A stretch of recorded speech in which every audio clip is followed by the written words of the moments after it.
10 տարի առաջ մտադիր էի Թուրքիայի մասին աշխարհաքաղաքական թեմաներով գիրք գրել, բայց մի օր, երբ Ֆրանսիայի Սենատում ճաշի էի հրավիրված, սենատորը խորհուրդ տվեց ֆրանսիացու համար ավելի հասանելի լեզվով ուղղակի պատմել Թուրքիայում ապրած տարիների իմ տեսածը, զգացածը։ Բալու Փարիզ։ Հայի անցած ուղին գրքի ստեղծման մասին պատմեց Վարուժան Սիրաբյանը։ Շատ մեծ հաճույքով եմ կարդացել ձեր գիրքը, բայց նաև մեծ ցավով, որովհետև դուք ահագին խիզախում եք արել, անընդհատ դուք անցյալը կապում եք մեր օրերի հետ, որ զգուշացում է, որ հայերը չսխալվեն իրենց քաղաքական հարցերում։ Թեքեյան կենտրոնում տեղի ունեցավ Փարիզի Չոպանյան ինստիտուտի հիմնադիր նախագահ,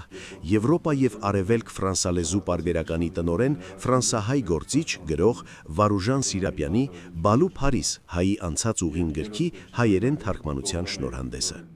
Երբ որ դուք խոսում եք, թե կանոնը ինչպիսի ազդեցություն ունեցավ ձեր վրա, միշտ ունենալով հարց, իսկ արժի կյանքը ինքնասպանությամբ վերջացնել։ Մեծագույն փիլիսոփայական հարցը և պատասխան,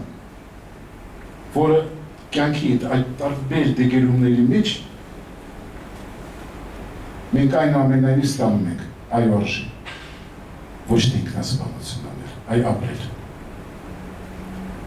Ապրել հանուն մեր ժողովրդի և ազգի, այն նվիրական խնդիրների և զգացմունքների, որ մենք ունենք,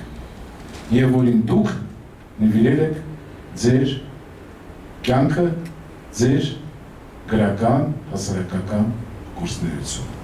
Վարուժան Սիրաբյանը ծնվել է Թուրքիայում, ցեղասպանությունը վերապրածների ընտանիքում, բայց չկարողանալով ապրել այն երկրում, որը ոչ միայն ցեղասպանել է հայերին, այլև նրանցից խլել իրենց հայրենիքը ու շարունակել հալածել եղեռնից փրկվածներին, նա երիտասարդ տարիներին տեղափոխվել է Փարիզ։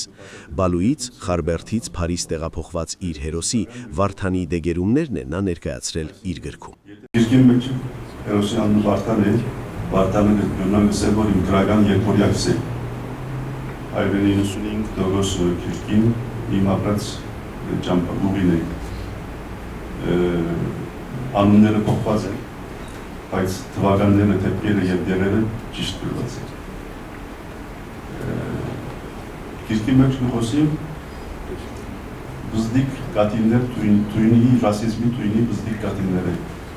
Թուրքիայում ռասիզմն արմատացած է, Թուրքիայում ազգային փոքրամասնությունները ճնշված են ապրում, սա փաստում է հայը, որին թուրքերն իր հայրենիքում դարձրել են ազգային փոքրամասնություն ու ռասիզմի ճնշումների ենթարկել։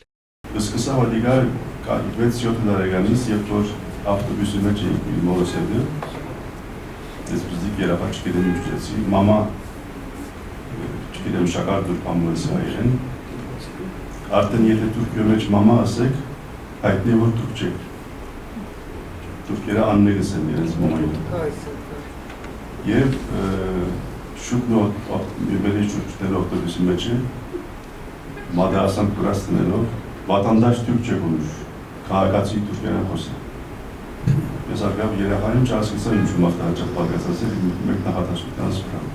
Մանուկ ժամանակների այս պատմությանը հաջորդել են թուրքական ռասիզմի այլ դեպքեր։ Վարուժան Սիրաբյանը և իր սերնդակիցները հասկացել են, որ եթե շարունակեն ապրել Թուրքիայում, հոգեպես, բարոյապես կոչնչանան։ Ահա հոգեբանական այս ճնշվածությունն է զգացել նաև իր գրքի հերոսը, որը նույնական է հեղինակի հետ։ Թուրքերի ցեղասպանական, ռասիստական քաղաքականությունը շարունակվում է նաև այսօր։ Այսօր, երբ գիտենք, թե որոշ մարդիկ ինչպես են մտածում եղեռնի իրականության մասին, ուզում են մոռացության տալ, այս ճիշտ ժամանակին այս գիրքը պատասխան է դրած, ինչպես սառը ցնցում դրած գլխին։ Շնորհակալություն դրա համար, դա շատ կարևոր է։ Արցախցի արձակագրի համար իրոք դժվար է ընթերցել, գիտեք,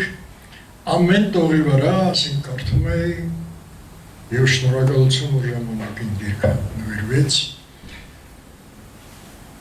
շատ ծանր է դա, միշտ Երբ մի դրվագ ընթերցում եմ, անընդհատ աչքիս է գալիս ոչ թե